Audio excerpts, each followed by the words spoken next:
ہیں؟ فتح مکہ کے اسباب میں سے ایک سبب سب سے پہلا یہی ہے کہ صلح حدیبیہ ہے۔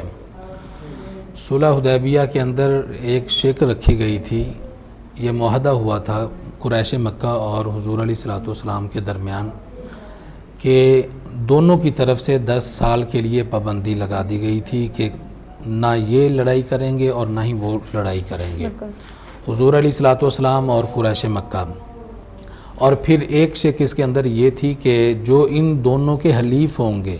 یعنی اس معاہدے میں جو لوگ شامل ہونا چاہتے ہیں ان کو اجازت ہے جس فریق کے ساتھ چاہیں وہ اتحاد کر سکتے ہیں۔ تو یہ معاہدہ ہو گیا تھا۔ اس معاہدے کے بعد پھر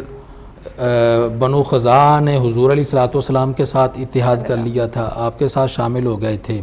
اور بنو بکر نے قریش مکہ کے ساتھ اتحاد کر لیا تھا۔ اور وقت چلتا گیا، جب 8 ہجری کو شعبان المعظم کا مہینہ آیا تو بنو خزاعہ چونکہ حضور علیہ الصلوۃ والسلام کے حلیف تھے اور آپ کا ساتھ دینے کے لیے تیار تھے، معاہدہ کیا ہوا تھا، تو ان کے ایک آدمی نے بنو بکر کے کسی آدمی کو سنا وہ حضور علیہ الصلوۃ والسلام کی شان میں گستاخی کر رہا تھا اور اشعار پڑھ رہا تھا، اس نے اس کو مارا پیٹا۔ جب وہ اپنے قبیلے میں واپس گیا تو اس نے اپنے قبیلے کے لوگوں کو اکٹھا کیا، انہوں نے قریش مکہ سے مدد طلب کی، انہوں نے پھر بنو خزاعہ کے اوپر حملہ کر دیا۔ یہ شب خون مارا، رات کے وقت سوئے ہوئے تھے، انہیں قتل بھی کیا، گرفتار بھی کیا گیا۔ تو ایک آدمی یہاں سے نکل کے حضور علیہ الصلوۃ والسلام کے پاس آیا اور آ کے حضور علیہ الصلوۃ والسلام کو اپنی داستان سنائی، جو ان پر ظلم ہوا تھا اس کے متعلق بتایا کہ ہم پہ شب خون مارا گیا ہے، ہمیں قتل کیا گیا ہے اور گرفتار کیا گیا ہے۔ اللہ اکبر۔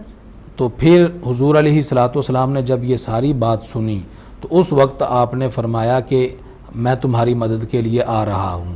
تو چونکہ یہ معاہدہ تھا صلح حدیبیہ